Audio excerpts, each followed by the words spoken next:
Good morning, everybody. Welcome to the first episode of the Road Dog Coffee Podcast with your host, Spencer Squire, CEO, founder of Road Dog Coffee Company, and myself, Mr. Pedro Potato from the Logistics Lounge. We're just gonna have a good time here. We apologize that we're late, had some technical difficulties.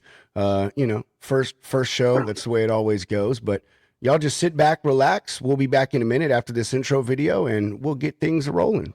Welcome to the Road Dog Coffee Podcast.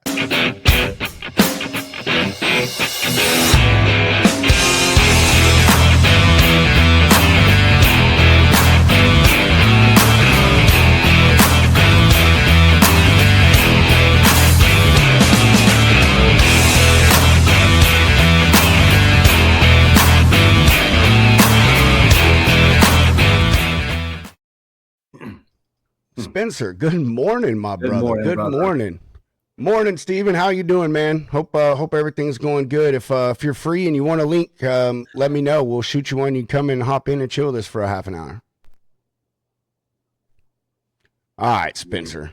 What's up, man? How's the morning going? How was the walk with the dogs? Oh, it was good. A little bit chilly here this morning, but we got through it, and then we had all those great technical difficulties. And I want to apologize to all the folks watching that is trying to watch it on YouTube. That's kind of the hang up, is some goofy stuff going on there. But we'll kind of dismiss YouTube this time, and we'll upload the video after this show so people can watch it there. So excited. First day, man. First day, episode 1. I know. I'm excited too, brother. You've been talking about doing a podcast for a while, and we've been talking about trying to do something together for probably just as long. So it's good for it to finally happen, come to fruition, man. Yeah, it And is. we're Yeah, it's something I've been thinking about for over a year now that I'd love to do, and it's just another layer in the and with the company to for people to entertain them through podcast and mindless banter and have a good cup of coffee. Well, I mean, you got the perfect brand for it, for a Yeah. podcast, and so I'm glad we can do this together, man. I'm really excited. Things are only going to get better. We'll get all the technical difficulties worked out. We were both procrastinating, Stephen. In Spencer's defense, we were both procrastinating. In all honesty, I think Spencer and I were supposed to start this show like a month ago, and then he kept getting things in the way on Thursday, and I kept getting things in the way. We kept pushing it back, so it's been about a year and a month, like you said. There you go. Hey, well, listen. It's just like coming up with a great roast for coffee, right? You've got to go through, all the testing of roasting coffee beans until you kind of dial it in. So it's kind of the same thing with this. We're kind of dialing things in, and we're finding our sweet spot, and we'll you know have a good road, good smooth sailing ahead. Nah, we are, man. It's going to get better and better every single show. But what we want to do this first one, Spencer, is kind of just Yeah. introduce what people can expect here. Tell them about yourself and Road Dog, and again, what everyone can be expecting from the show. Some ideas that you got. So go ahead and tell everyone who you are, Spencer, and tell us about RDCC. Yeah, so started, launched last year in 2024, as most people do know. I spent over 25 years in trucking, had a trucking company, got rid of that in 21. Sometimes I have regrets doing that because I really miss the industry, as far as that level of it. So, sold it in 21 and was trying to think of what I wanted to do next. I've always been a huge coffee nut. Love coffee. I actually roast coffee here at home on a little sample roaster sometimes. Just kind of toying around with things, like a mad chemist. Um, so, I had this wild, crazy idea that for some reason coffee and trucking just go hand in hand.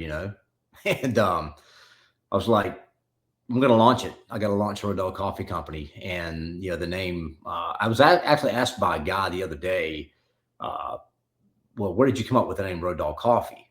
Well, it kind of goes back to, you heard the old saying, I've been running like a dog, right? Just been running around like a dog or whatever. So, drivers, they run the highways, they run like dogs, So, hey, what a better name than that, Road Dog Coffee Company, for America's first coffee company that showcase and give back to the trucking industry, and to bring awareness to the general public on the importance of our truckers and what they mean to the economy. And uh, you know without them, hell, we wouldn't have anything, right? So it's common sense. But yeah, so got a lot of great things in the works. We'll be at the Mayberry Truck Show this weekend, hanging out with Redneck Trucker and his cronies. Looking forward to that. Getting ready. Actually, we're getting ready to launch before long. We're in the process of working on it. We're going to be doing Smokey and the Bandit coming out. What blend is that going to be? Medium or roast, medium, dark? What? It'll be a dark roast with nice. a dark roast smoky flavor. And we're in the process of also launching Road Dog Cigar Company. Again, same concept. The bands on the cigars will look like the from the bags. Just another layer, man, to keep trucking in the eyes of the general public, keep pushing the narrative and the mission. Yeah, I don't know. I applaud it, man. I love it. We've loved your brand ever since we oh crap, sorry. Ever since we met you. I don't even know how we got introduced, man. I don't know if we just found each other online or someone introduced us. I have no clue, but I think I saw you. I think I linked up with you on Tinder. Maybe that's what it was. It was Tinder. We were each other's Tinder dates. That's right. Yeah. You're right. Oh man, and we were talking last night, man, when we were trying to figure all this stuff out. That and I even said it on the show. I was like, yeah, man. It's like, we've been talking to Spencer for like 2 years, and you last night you're like, no, man. It's like, I don't think I've known you 2 years. Like, it feels like I said last night, it feels like we have known each other so long, and it's only been since April of last year. Yeah. Like absolutely crazy, man. And I don't know, dude, I guess we just hit it off, man. And we've done a lot of stuff together, brother. And I'm finally glad to see this thing come together. And I'm glad to see Road Dog growing. I mean, when we first met, and then you just had the 4 OG bags or 3 OG bags of coffee, and you had some pods, and you had a couple of some apparel and stuff, And since then, you've had a bunch of one-run bags, for special causes. You gotten linked up with Rees Across America, which is absolutely friggin' amazing. And you've done all kinds of things to grow the brand. The cigar company coming out with some new roast. Dude, I love watching it, man. Love seeing my homies succeed, Spencer, and being your friend and get to hear about it from you personally, man. It's been a fun road to travel with you, man. Just kind of standing off in the background. Yeah, and I appreciate it. Well, I mean, my hat's off to you and Hunter for allowing me to do this on your platform. I know we've talked about it, like you said, a long time, and I mean, hell, I couldn't think of a better place to be parked than with you guys, because chemistry's there. We're all three crazy as hell, right? So we're all, we're very unpredictable. Yeah, I mean, I'm excited to see where we take this thing. I am too, man. And maybe I could be the next Joe Rogan of coffee. How about that? There you go. But hey, I'm all for it, brother. I'm all for it.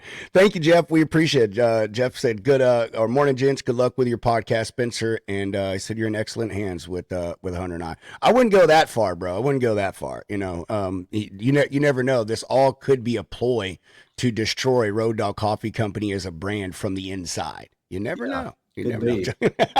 I am a good shot. I mean, I did grow up and was raised with my stepdad was special forces. So I was actually going to go into special forces as a sniper. So just be careful. I'm glad I live too far from you, man. I got to worry about that, dude.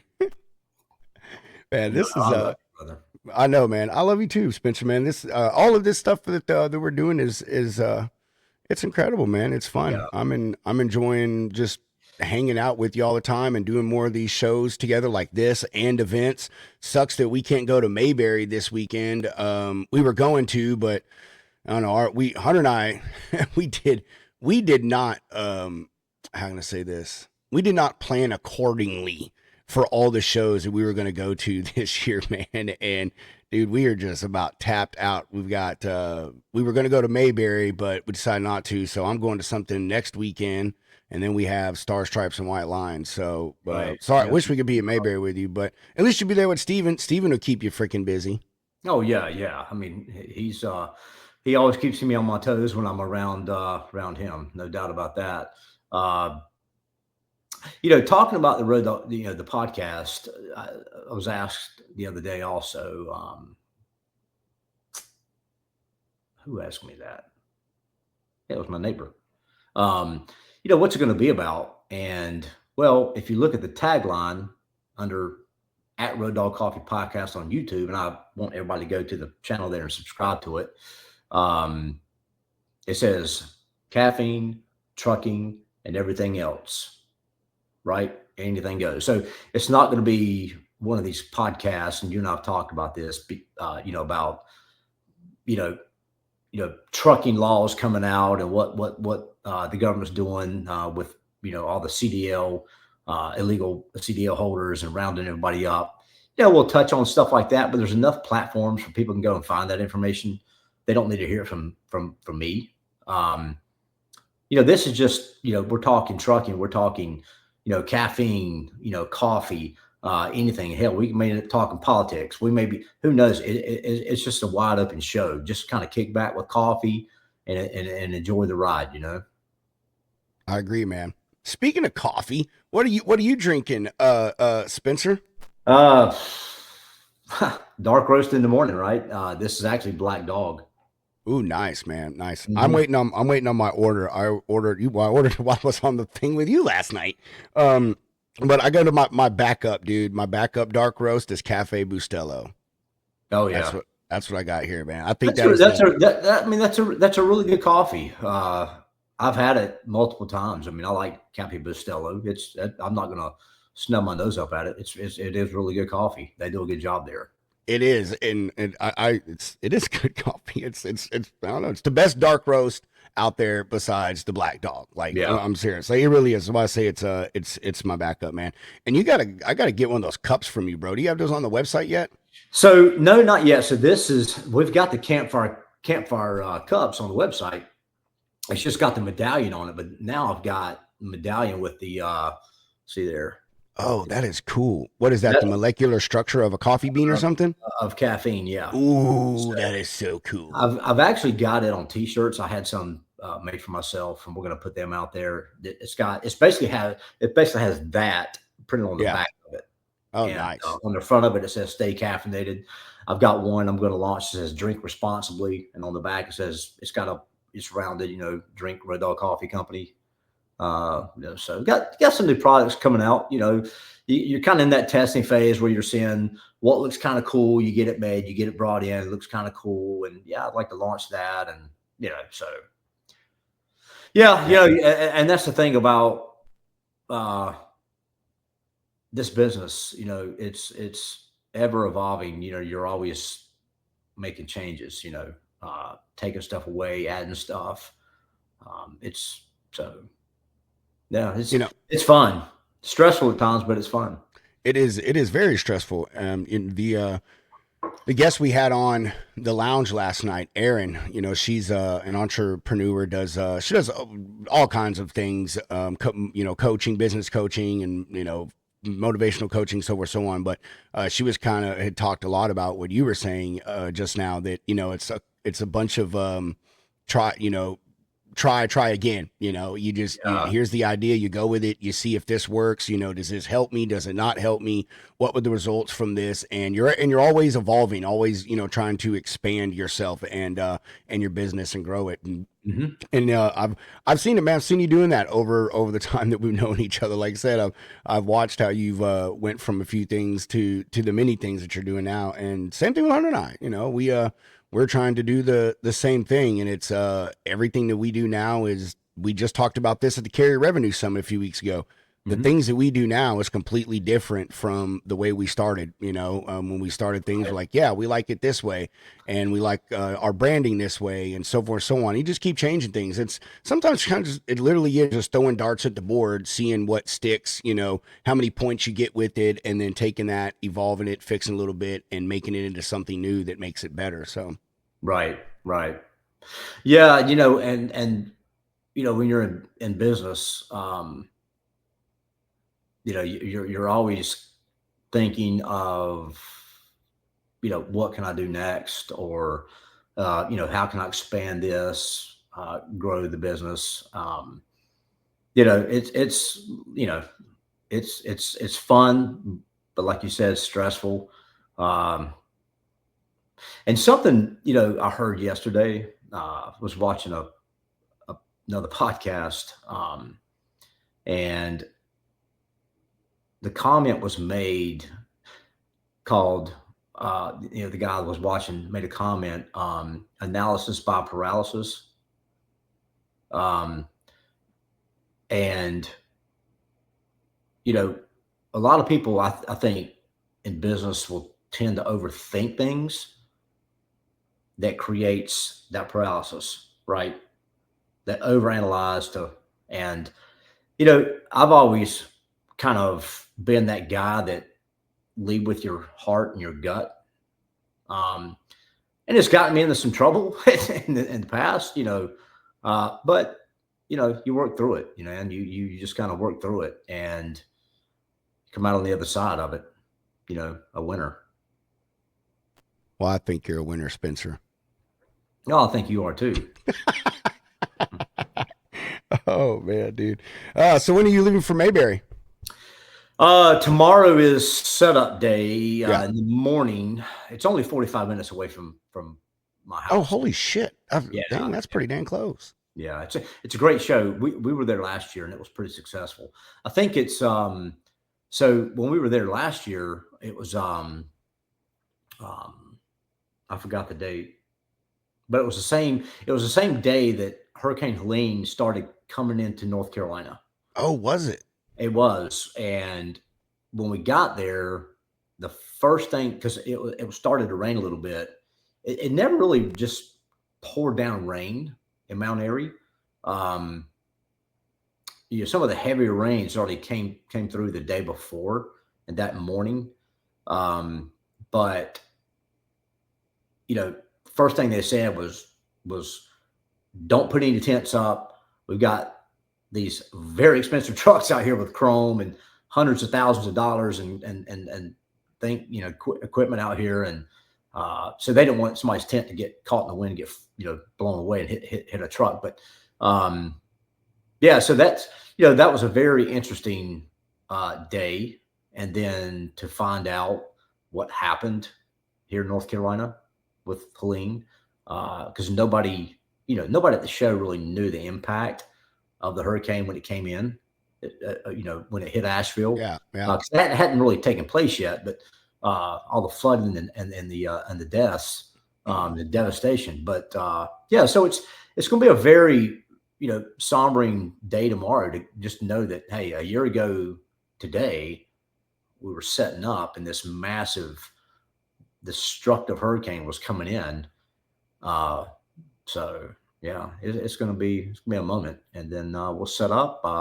Opens up to the public at 12, and then Saturday it opens up at 8 o'clock in the morning. I guess, yeah, 8 o'clock for the public, and Tony, Saturday night. Tony is performing Ooh, nice. Saturday night. Tony Justice, yeah, Hell yeah. I like Tony, yeah, man. I like listening yeah, to yeah. I He's like good. He's watching him. a good guy.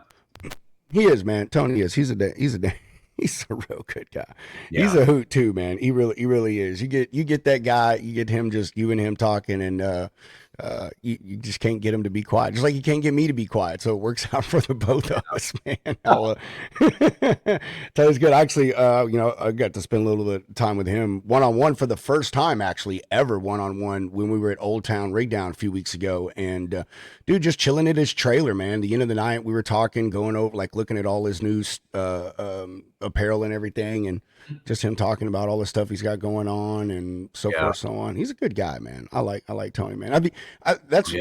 honestly, I have met very few people in this industry that I'm like, I don't really know if I want to be around you very much. Mostly everybody's pretty damn straightforward, dude. And I like that. Most folks are direct. They are who they are. They don't hide a lot of stuff. I mean, there are a few, just like there are just period in the world, but everyone here helps each other, man. And I like that. These, the events, all the shows, whether it's a truck show or you're going to, convention stuff, it's everyone's always so welcoming, and I've never been turned away, never had someone be mean or, well, I don't know. We had one person at Matt's be mean or rude to us at an event, after event, but that's neither here nor there. So other than that, it's fantastic. Everyone here, everyone in this industry is amazing.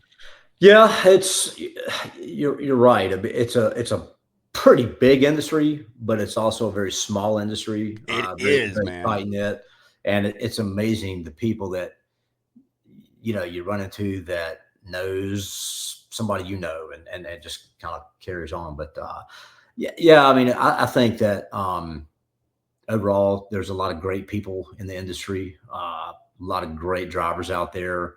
Um, you know, yeah, it's a great industry. It really is. Yeah. I actually miss sometimes uh, interacting with the drivers. So when in the early days of Allstate Express, whenever I was doing like the a lot of the recruiting and orientation type stuff, um, I would always. I mean, I really enjoyed talking with them and just kind of hearing their stories, their gripes of the previous company, what they didn't like, and I'd even welcome them. When they would come on when they would come on Allstate Express, I'd even have them come in. Hey, let's go to lunch whenever you're in town. Tell me what's you know screwed up here at Allstate Express or whatever. Yeah, just you got to get that feedback because you've got your operations folks, you got your sales folks, but if you really, when it gets down to it, your drivers are the face of the company, right? They are truly your front line. They're the ones out there taking the bullets, and they're like an extension of the sales force. So, you know, I think that drivers, their voices definitely should be heard a lot more. And there's a lot of good people out there within that community. Um, so yeah, it's a great industry. It is. 1,000%. And you're just talking about the drivers being, face of your company, stitching your company. And there's some pain in the ass ones out there too. I will tell you that. There are. There I are some was pain in the ass ones out there too, but you Yeah, gotta there love them. there are, and the pain in the ass ones, it could go either way. Sometimes those are the best ones. Like me, I was a pain in the ass driver, but I Yeah. was a great driver. I was only a pain in the ass just because I wanted you to leave me alone and just let me do the job that you hired me to do. But Mhm. there are some ones that are just difficult just for being difficult sake. Well, let me ask you this. So what got you into trucking? Like what was that, that moment in life that said, "Hey, this is what I want to do." Man, honestly, it was it was just the easy transition from the military. I Yeah. never in a Thank you. million years, never in a million years thought that I would drive a truck. Even when I joined the military, my whole goal when I joined the military was to go something in the medical field. I was whatever, something in the medical field, and only reason became a truck driver in the Army in '88 Mike was when I joined. It was at the height of the war, and the drivers, anyone that drove a truck, were the people getting blown up overseas. Mhm. So they had the maxed out bonus at that time. It was $40,000. Dude, I was a 22-year-old father of three, newly married, and they're like, man, we'll give you 40 grand. And I'm like, holy crap. Like, that is literally life changing money to me in 2006. You know what I Oh yeah, mean? yeah. I mean, that's, yeah. So, dude, did that, and I was going to be in the military forever. I loved it, man. Had a whole plan of what I was going to do with my 20 years, and I got hurt. And when I got out, I was looking for a job, and trucking was, even though it was at the height of the recession. Funny enough, man, like the big companies were hiring like crazy, and that was 2008 when I got out. And Right. dude, it was just easy. It was easy for me to get my CDL and become a truck driver. And I don't mean that in the sense that I did it because it was easy. It was easy for me because again, in the height of the war, veterans could have whatever they wanted. Like it just was. I mean, if you wanted a job and could get in there and have the requirements, the minimum requirements, they would fucking hire you as long as you were a veteran. So I went and got my CDL on my own, took the test on my own. I rented a truck in Dallas, and the guy who I rented the truck from taught me how to drive it with the long trailer because in the army the trailers are shorter, and I passed the test on my own, and so that's it, man. Completely by accident, to be honest with you. Got out of Yeah. the army, had this skill, and I was like, shit, like how do I put this skill to use? And so that's what I did. And I tried following the same trajectory in the civilian world as I was going to take in the army. You know, in the army, I started out as an 88 Mike, and I Hmm. wanted to become what's called an 88 November, which is a transportation movement officer. It's essentially a transportation manager in the military. So Right. when I got out, I'd set the same course for myself. Said, hey, I'll get my CDL, I'll drive for a few years, and I'll put myself through school and see how far I can go in logistics. And I mean, I did that. Hmm. Graduated, got my degree. I was a transportation supervisor and a logistics operations manager, and I really just didn't honestly. I didn't much like that side because it was, I don't know, it was just a back and forth between me and the drivers. It was really difficult. It was really hard trying not to think like a driver and Right. think like a person that's trying to make the company profitable and, whatever, whatever. And the money fucking sucked, bro. I took like a $20,000 a year pay cut to get out of the truck. Wow. So, dude, I dealt with that for like 3 years, and then I went back to the truck because I was like, dude, this is ridiculous, man. So I'm making less money, and I'm working more hours. Every day was a 12 to 16 hour day, 6 days a week, just like being in a truck. You know what I mean? Yeah, you're in the office, but dude, it sucked, and it sucked so bad. I Yeah. did not like it. You know, talking about the medical field, you were kind of leaning towards that you wanted to take that path. That's actually how Allstate Express got started was it actually by accident because my history prior to that was from telecommunications. I worked for the phone company. Back then it was, Southern Bell, and we did the PBX phone systems like that your office has, the running fiber optics, all that good stuff. But anyway, um, I started out by accident as a medical courier. I was driving a Geo Prism at the time. That was a really cool chick car, right? Dude, that is so cool. Yeah. So anyway, yeah, I was picking up a lot of chicks. No, I was actually dating a girl who actually became my wife. But we're divorced now, unfortunately. But but her office, she was worked in that industry, in the medical industry, in private home healthcare, and they were using a courier company. I was actually washing vans on the weekend for extra money. Yeah. And she came out back in a panic and was asking if I had time to go make a couple of deliveries for her. They had a couple of new patients coming online. One was from Duke Hospital, and I forgot what the other one. So I said, sure. I just finished up what I was doing and went and knocked them out. And it was kind of just, I started doing stuff for those guys in the evenings. And then it just kind of migrated into what eventually became, it actually started out as Tried Medical Courier Services, Allstate Delivery, and then became Allstate Express. And then we kind of migrated early 2000s, getting away from medical courier and going into the expedite transportation, because that's kind of what our core business was. We were an expediter, uh, bringing just in time inventory into the plants for automotive and other folks. So yeah, it's funny. Hell, you just kind of fell into it. I kind of fell into it. And I think a lot of people just fall into it. Yep.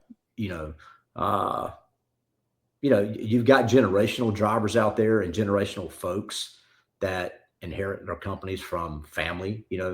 Um, but I think sometimes I think there's a lot of people out there that just have fallen into it by Dude, accident. I think even the generational stuff, we Spencer, almost everyone we've talked to on the lounge, and we always ask people what their story is, and almost, I mean, probably 99% of people fall into by accident. I mean, a great example of generational stuff. Lee Meyer with Iowa 80. So her Mhm. family, her grandfather started the Iowa 80. She went to college for like marketing, like went away from the business, was working somewhere else, had a job for a few years, thought that was a path she was going to take, and then she ended up coming and working at the family business. Like it just came back that way. So like I feel Yeah. even people that are born into it, man, most of them try to do something away. The military, funny thing, my entire family is military, bro. I mean, everyone, the generation before me, they all served high ranking NCOs, officers, all that stuff. I grew up near a military base. I grew up like just like I will never go in the fucking military. I will never do it. There's no way. It's impossible. And I did. I tried all these things for years to not go in the military and ended up right into the military. So it's Oh I yeah. think I think that's why a lot of truck drivers are ex veterans too. You know what I mean? It's you get that same sort of how can I say it, camaraderie, or at least in the back old days you did. But lot of us like to be have that solidarity and that time by ourselves. And trucking's very regimented. It's very scheduled. Time Right. based. As basically every load is a mission, and you have to lay out to get to make that mission success. So and Oh yeah, yeah. There's a lot at stake. I mean, just like what the stuff that we did, right? We would take. I remember one time we actually had to.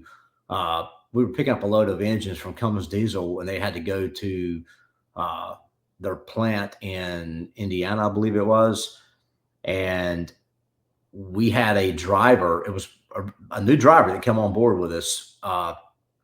Actually unplugged the Qualcomm. We got his last ping. Decided he wanted to go to sleep. Had plenty of hours to make the run. Decided he wanted to go to sleep, and it was his first run too. And you know, I mean, that was shutdown free. That those engines had to be there. There was I mean, that was you know, top, mission. It was a huge shipment. We ended up having to take when we finally found the guy asleep. We had another driver go recover the load. They unhooked trailers and stuff, and had to go to Knoxville, Tennessee. We had to pay like 40 grand to charter those things on a freaking plane God in dang. India, and we had to write a check for that. Yeah, it's you know, but yeah, I mean, you're right. I mean, the transition from military into the private sector of trucking uh, kind of makes sense because everything is on a schedule in trucking.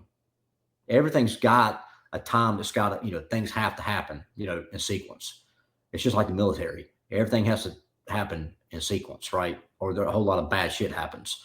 Um, but that's why I think our veterans make great truck drivers, and then even guys that are even men and women who are not veterans make great truck drivers too. I'm not going to discount those folks by any means, uh, but I think as far as you get a lot of good discipline coming in from military because I've already been through all that, so there's nothing new that they can expect from coming into the trucking industry. They've already got the discipline there. I I'm with you on that last part. It's a discipline. Trucking is a very disciplined job. It really is. And it's all because of the time, constraints and stuff like that. And you have to have Yeah. have to be on your toes, man. You know, That's right. yep. Gotta get right. things done when you get when you're supposed to have them done, and make no mistakes, because a lot of things depend on that shipment on your truck getting there on time. Spencer, Right. we're at 34 minutes 34 here, man. minutes. I know Yeah, we dude. kind of ran over. It's great. They're great. Yeah, And yeah. then looking forward to next Thursday at 9:00 Eastern time in the morning. And if people go to at Road Dog Coffee Podcast on YouTube, go and subscribe. And by next week, we will have our shit together, and it will be streaming live. It's not us. This was a YouTube issue. It is a YouTube issue. It is. This was a YouTube. If you're listening, let's get this worked out here. But yeah. So, and we're going to upload this to the YouTube channel, or you can go to the Logistics Lounge platform if that's what you used to, going to. You can catch it there live, and go to roaddogcoffee.com, grab some coffee, support the industry. Pedro is streaming the Founder 30% off your order, and they have a code also, which is what, Pedro? What's your code? Lounge 15. That's right. That's on future orders. Once you blow through the Founder 30, or if you go to, you get 20% off your first order, which obviously, we want people to subscribe and all that, and be part of the family. But then, on your next order, after you love the coffee, because we know you will, use Lounge 15 and there you support those guys. The Founder 30 was only for today's show. That was it. So, and then, but yeah, go on there, make sure you subscribe to the coffee, the coffee service. A lot of people have that. That is freaking amazing. If you know exactly how much coffee you go through, you can set up a subscription, and Spencer will just automatically send you coffee every single month. That's right. That's right. As much as you want. Dude, I can't wait till next Thursday, man. This is a good run here. And I will immediately upload this episode to the Road Dog Coffee podcast channel on YouTube. Like Spencer said, make sure y'all do go and subscribe there. We're running on multiple channels, but we want everyone to really be watching from the Road Dog Coffee podcast channel as much as possible. And so, yeah, you got anything else you want to say, Spencer, before we get out of here and get to our dang work day here? Be safe, driver. Just be safe out on the highways. If we have any of our drivers listening out there, just be safe and keep your head on a swivel. There's a lot of bad shit out there these days. It looks like. You're right, brother. There is. There's a lot of bad shit out there. Yeah. But hey, just to touch off what Spencer said, keep the shiny side up. Keep it between the mustard and the mayo. Mr. Spencer and I, we will see y'all back here next Thursday. And hope everyone has a great rest of their week and a wonderful weekend when you get to it. As I always say, chunk them deuces. And stay caffeinated. Stay caffeinated. There.